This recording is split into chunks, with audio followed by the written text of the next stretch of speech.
Annoncer l'évangile, la formation des disciples et le baptême des croyants sont des grandes missions que Jésus-Christ a laissées à l'Église. Mais aujourd'hui, nous constatons que l'Église s'éloigne quelque peu de ces grandes missions. Quelles en sont les raisons?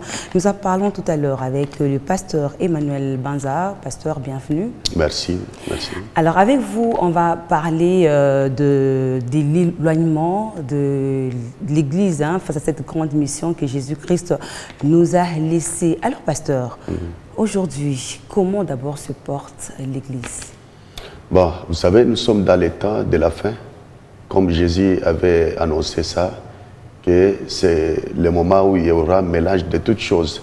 Lorsque vous prenez Matthieu chapitre 13, vous allez voir, il y a quelqu'un qui est allé dans son champ, il a semé une bonne semence et il est parti. Et la Bible déclare, au moment où les gens dormaient, l'ennemi est arrivé dans ses champs, il a semé des livrets et il est parti. Alors, lorsque les choses ont commencé à pousser, on a constaté que l'ivraie et le blé montaient ensemble et ça avançait dans les mêmes champs. C'est le même champ, mais il y a l'ivraie, il y a aussi le blé. Alors, on voulait arracher l'ivraie, mais le maître du champ, il a dit non, non, laissez que toutes ces plantes-là croissent ensemble.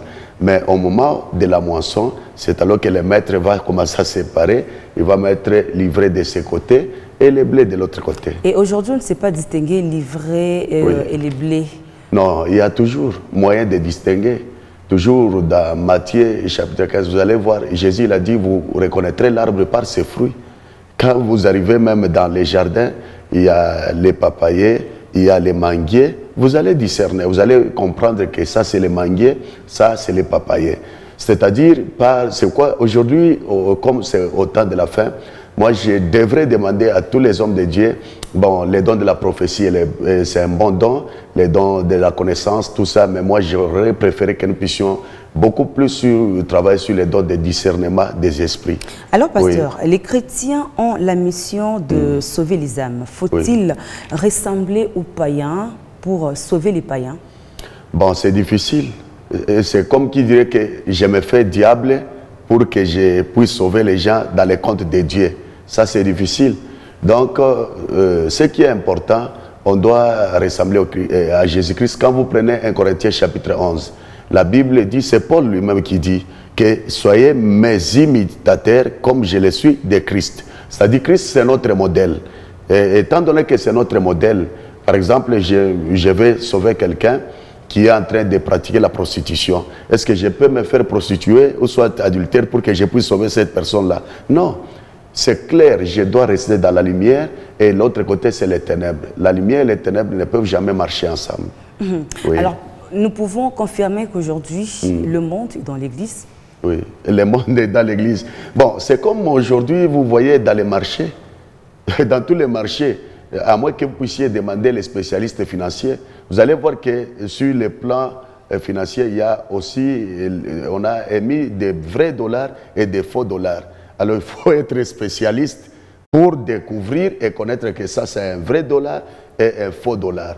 Aujourd'hui, dire que le monde est dans l'église et l'église dans le monde, vous savez, c'est ce que j'ai dit, l'ivraie et le blé marchent ensemble, il faut être spécialiste.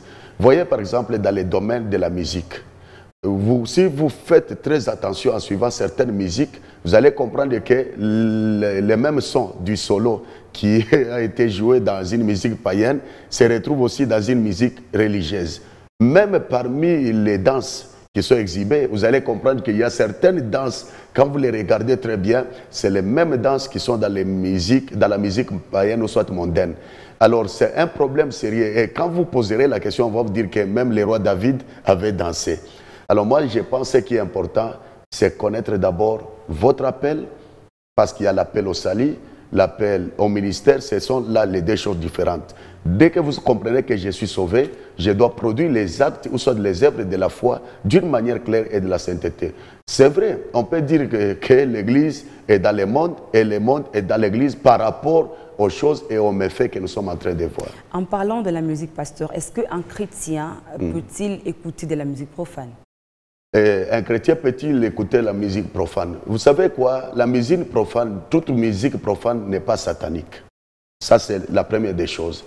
Parce qu'il y a de ces gens-là qui disent que la musique mondaine soit profane et satanique. Non, non. Il y a d'autres musiques profanes. Il y a l'éducation. Je donne cours à l'université de l'éducation à la citoyenneté.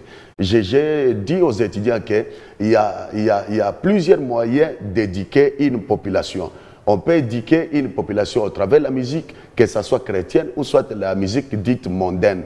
Mais ce qui est mal et mauvais, c'est retrouver cette musique-là dans l'église. C'est ce qui est mauvais. Je vais vous donner un exemple là. Par exemple, vous arrivez dans une église, par exemple, on met une chanson d'un frère qui chante pour les comptes du monde. Là, c'est déjà l'hérésie. Parce que même la Bible nous demande de nous entretenir avec les cantiques spirituels. Par exemple, les psaumes, c'est ce que dit la Bible. Mais on ne peut pas prendre un morceau de la chanson mondaine, l'introduire dans l'église, là c'est un péché. Mais écouter la musique mondaine, profane, n'est pas un problème pour un chrétien. Là, ce n'est pas un problème. Et ça nous arrive. Par exemple, tu es dans un taxi. Ce n'est pas votre véhicule. Le chauffeur a mis une musique mondaine. Vous allez entendre, écouter ça, ou bien vous n'allez pas entendre. Ou bien vous allez vous dire que non, comme il a mis une musique mondaine, je descends dans le véhicule pendant que tu es en mission, tu arrives au travail. Écoutez, nous écoutons. Même dans toute chose, c'est la croyance. Dès que vous mettez une croyance à une foi, automatiquement, ça devient un péché. Écoutez, nous écoutons. Il m'est déjà arrivé, moi je suis pasteur, je passe en cours de route. J'écoute la musique mondaine et aussi parfois quelqu'un qui insulte, quelqu'un d'autre, vous savez, des insultes qui se font très mal. Mais ça ne peut pas m'affecter parce que je ne crois pas à ça et je ne peux pas participer à ça. Écoutez, on peut écouter, mais à pratiquer, c'est ça les problèmes. Alors, moi, je ne vais pas dans le sens où, dès mon propre gré, je me dis... Voilà, j'achète et j'aimais. Voilà. Bon, ça dépend d'une personne à l'autre, hein, parce que ça dépend d'une personne à l'autre. Par exemple, moi-même, vous voyez, je suis représentant, je suis pasteur, je dois donner un exemple. Vous entrez, par exemple, dans mon véhicule, soit dans mon salon, vous écoutez ça. Non, non, je ne peux pas l'écouter de mon propre gré, je ne peux pas acheter et mettre par ma culture elle-même, parce que je dois servir d'exemple, je dois être un modèle. Nous sommes des modèles dans la foi chrétienne et aussi dans la foi de ceux qui nous entourent. Il faut qu'il y ait la différence. Alors, il y a beaucoup de pasteurs qui se donnent à la musique des cultes, ce qui est bien, mais il y a d'autres pasteurs qui font la musique profane. Quelle est votre lecture? Bon, ça dépend de la culture. Vous savez, l'apôtre Paul a dit quoi? Il a dit qu'on ne doit pas s'engueuler ou soit se battre à cause de la nourriture. L'autre, il dit, je mange ça, et l'autre dit aussi, je ne mange pas ça. Ça, ce n'est pas important. Ce qui est important, c'est le salut des âmes. Vous savez que le monde va rapidement. Moi, je commence à comprendre que nous sommes dans une génération Android. Dans le sens, vous voyez, il y a 2 ou 3 jours, nous étions à l'Unicole, dans une formation là où tous les enseignants doivent adopter le système LMD. C'est-à-dire, on nous a appris d'enseigner autrement. C'est-à-dire, le monde va très vite. Et les choses vont très vite. Vous allez voir, par exemple, ces studios que nous avons aujourd'hui à Mikuba, ce n'est pas le même studio que nous pouvions avoir dans les années, donc s'il y a 10 ans. C'est-à-dire, il y a l'amélioration. Les choses vont très vite. Donc, les hommes de Dieu doivent comprendre que dans le système Android, dans le système qui va autrement, on doit aussi s'activer et travailler beaucoup plus pour dépeupler le monde de Satan, le royaume de Satan, et aussi peupler le royaume de Dieu par les actes, par notre comportement, par notre façon de faire et par notre façon de parler, ou soit par notre façon de représenter Christ. Alors, est-ce que c'est bien, selon vous, pour un pasteur de pratiquer la musique profane, de faire la musique profane? Est-ce que c'est bien? Moi, je me fais aussi un chantre de la musique profane. Bon, vous savez quoi? Il y a un grand problème. Ce problème-là, c'est par rapport à l'appel. Tel que je suis là. Vous voyez, l'enfant, comme je viens de vous dire dans les cours d'ici, tout soit éducation à la citoyenneté, l'enfant est éduqué dans différents niveaux. Vous allez voir que la famille, c'est déjà une école. La société, c'est une école. Et aussi, l'école elle-même, c'est une école. Et aussi l'université. Vous allez voir que l'enfant qui a été mal éduqué, mal élevé, même s'il est chrétien, il n'est pas réellement sauvé, il va donc montrer ce qu'il a reçu comme éducation. Donc, moi, je peux dire non. En tant que pasteur, je ne peux pas me permettre à exhiber la danse ou soit aussi entrer dans une musique profane dans le but sous-entendu de chercher à sauver les âmes. Non, je ne peux pas faire ça. Et pour ceux qui font la musique profane, parce que vous êtes au courant, il y a quelques pasteurs, oui, on est informé, on est à la oui. Est-ce que ce sont des vrais pasteurs? Bon, je ne peux pas les juger et dire que ce sont des vrais pasteurs ou soit des faux pasteurs. Le problème, c'est parler avec est-ce que c'est Dieu qui lui a dit de faire ça. Parce qu'on agit par conviction personnelle Parce qu'il y a quelqu'un qui peut agir par conviction personnelle. Il y a aussi quelqu'un qui peut agir par révélation. Si Dieu t'a révélé, si vous prenez par exemple dans la Bible, il y a le prophète Osée. Dieu lui a dit, va et prends une prostituée. Vous voyez, mais c'est Dieu qui a caché un message derrière ça. C'est pas révélation, par recommandation. Mais si quelqu'un le fait par conviction personnelle, vous savez quoi? Quand nous prenons 2 Timothée chapitre 3, il dit quoi? Le temps de la fin. Est-ce que vous pouvez me permettre à lire ça? Oui, vas-y, pasteur. Ok. C'est un texte qui m'inspire beaucoup. C'est ce qui est à la base de ce que vous êtes en train de voir.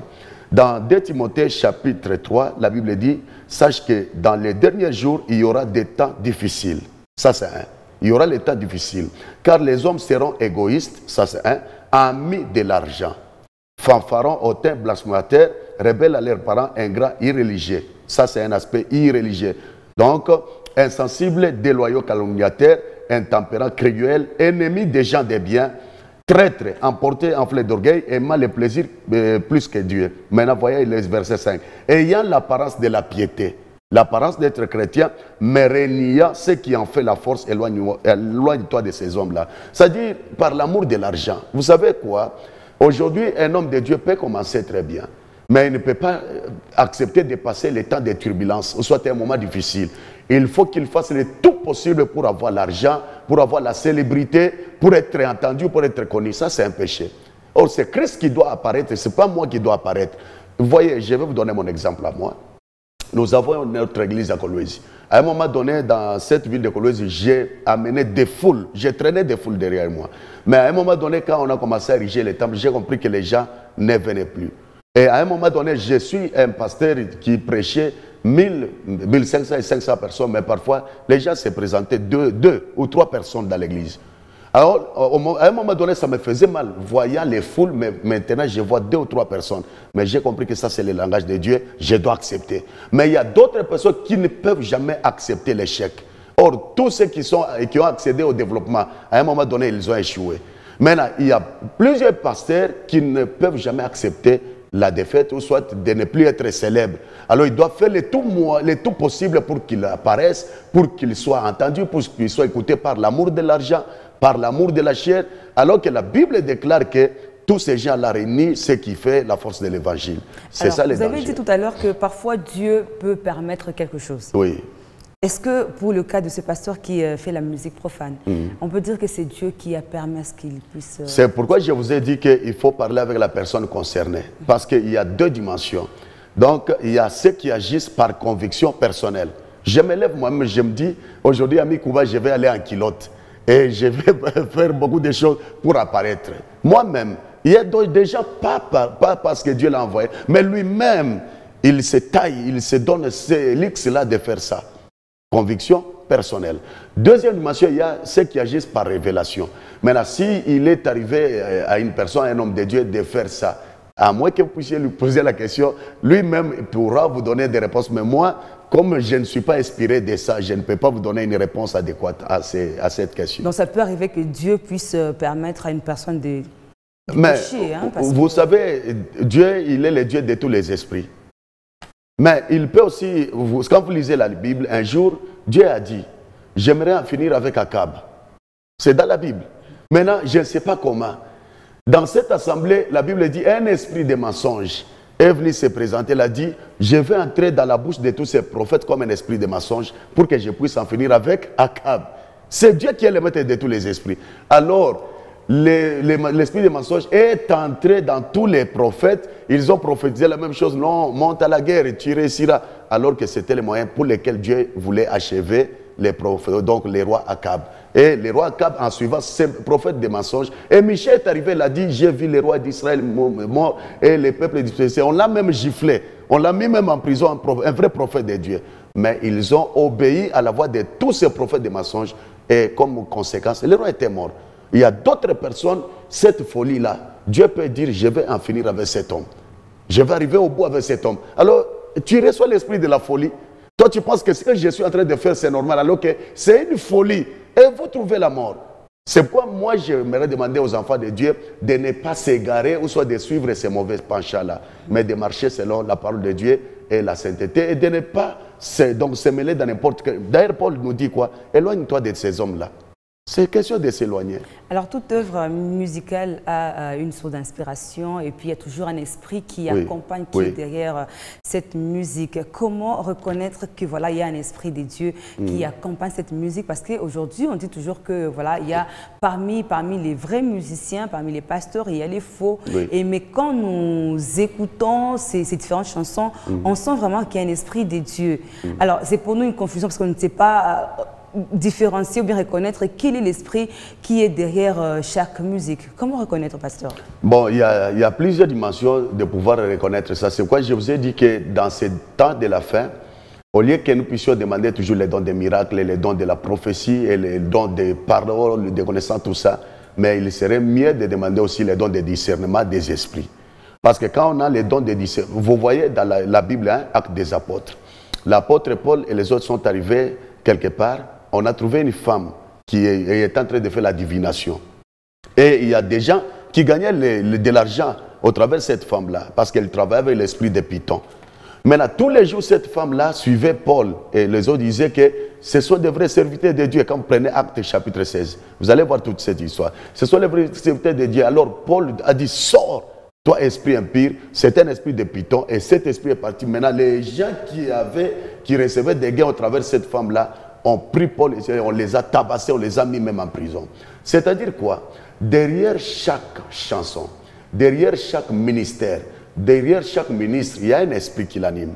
Maintenant, quand vous avez un don de discernement des esprits, c'est quoi vous allez voir Paul, il a dit dans 1 Corinthiens, je pense 13, il a dit, même si je n'ai pas la langue des anges, mais si je n'ai pas la charité, je n'ai pas l'amour, tout ce que je suis en train de faire, c'est vain. Ça dit, derrière chaque homme de Dieu, chaque personne, chaque appelé, il y a toujours un esprit. Maintenant, si vous avez les dons de discernement des esprits, vous allez découvrir, même quelqu'un s'il chantait très bien, même s'il peut cracher les faits, même s'il peut produire des miracles, mais au travers des actes, d'abord ça c'est le premier élément, les actes que la personne peut poser, les comportements, la conduite, cela peut prouver que celui-ci, il est appelé de Dieu, et celui-ci, soit il n'est pas appelé, et l'autre, il était appelé, il s'est déjà perdu. Voilà. Alors, en voyant les faits ou bien les actes qui se posent dans nos différentes églises, nous comprenons déjà que nous cheminons vers l'Apocalypse. Alors, quelle attitude, nous, en tant que chrétiens, que nous devons adopter en ce temps de la fin? Bon, la première des choses, on ne doit pas vivre pour les autres.